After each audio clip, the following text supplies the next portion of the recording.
are started in May for those customers, like I said, Trader Joe's, Williams-Sonoma, Hobby Lobby, Costco, Starbucks, Tractor Supply, all those big customers. We start those in May. We work on those all summer and fall.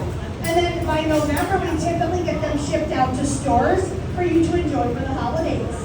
So November and December is when we focus on the next holidays, like Valentine's Day or even Easter. Now the kitchen is typically about 90 to 95 degrees. Today it will get over 100 in our kitchen. So on those very hot days, it will get even hotter in that kitchen. And then we'll give those cooks extra breaks, and we may even cut down production early to make sure everybody is safe. Now our packaging room is kept between 65 and 69 degrees. That room is much cooler, and they package the candy cool and dry so that it will stay fresh the longest. And Colorado is the ideal climate because we are so dry here.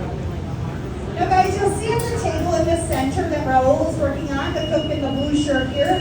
He has his stripes all laid out on the table. Now you'll see on the left-hand side of his table, there's that pink pile, and he also cut off the ends of his stripes. Now, here in a moment, he'll bring that pile on the left over to that green candy puller in the center of the room, and he will mix all of that together. Now, while that's rotating on the candy puller, he will add flavor to it while it rotates.